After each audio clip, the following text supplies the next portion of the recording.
Usually when we get carried away, it's not so serious. Perhaps we're overcome by a bout of silliness, or we lose track of time in a conversation, or we might go a bit far as we rant about some pet topic. I don't know what that would be like myself personally, but I've heard that other people can get carried away like that. Well, getting carried away in the Bible was not a frivolous thing like that. Getting carried away in the Bible was extremely serious. In the older translations of the Bible, the phrase is used about 60 times to refer to the people being uprooted from the land and cast away from God's presence. So for instance, in 2 Kings chapter 25 verse 21, it says that Judah was carried away from their land. As we saw yesterday, the kingdom splits after Solomon.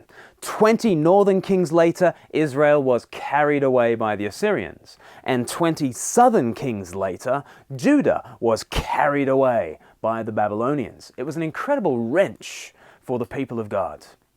In the original Hebrew, the verb for carried away was more literally a verb that means being uncovered, being stripped bare, being exposed.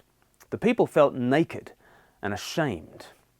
Just as Adam and Eve had felt naked and ashamed and then got booted out of God's presence, so now the Israelites, through their disobedience, they are removed from the presence and favor of the Lord and put under a curse.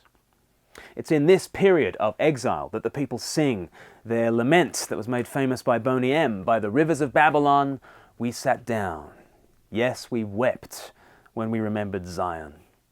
For 70 years, Judah is carried away.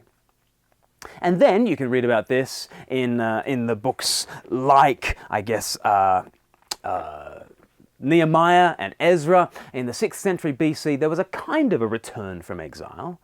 The people sort of come back to the geographical location. They rebuild the physical ruins of Jerusalem. They physically resettle. They physically rebuild the temple. But none of this was a real return. Matthew chapter 1, the first chapter of the New Testament, surveys the history of the Old Testament people from Abraham to the birth of Christ. And in chapter 1, verse 17, Matthew says, so all the generations from Abraham to David are 14 generations, and then from David until the carrying away are 14 generations, and from the carrying away into Babylon to Christ, there are 14 generations. So do you hear the timeline? Matthew says it goes Abraham to David, David to the exile, the carrying away, the exile to Christ. What is it that ends exile? Christ does. But here's something surprising. How do you think Jesus should go about ending the exile? How does he bring his people home? This is fascinating. He carries his people home by himself being carried away. Mark chapter 15, verse 1, again in the Old King James translation, it says, they bound Jesus and carried him away and delivered him to Pilate, this foreign governor. Jesus himself is carried away and handed over to a foreign ruler. What's happening to Jesus? He is exiled.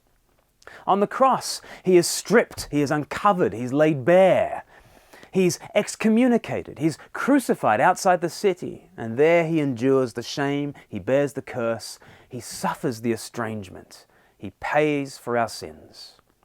Jesus is carried away to a place of uncleanness and death. But then he rises up at the head of his people as the heir of the world, and now as our forerunner, he is truly at home. He is at the Father's right hand. When he moves to earth with his Father, then the whole world will become our promised land. Then we will truly be at home. Are you feeling uprooted at the moment? Are you feeling uncovered, laid bare? Are you feeling dislocated, disconnected? Are you feeling far from home? If you belong to Jesus, he is the end of disconnection. He is the end of exile. And he has carried you to the Father's right hand. Through being carried away, he has carried you home.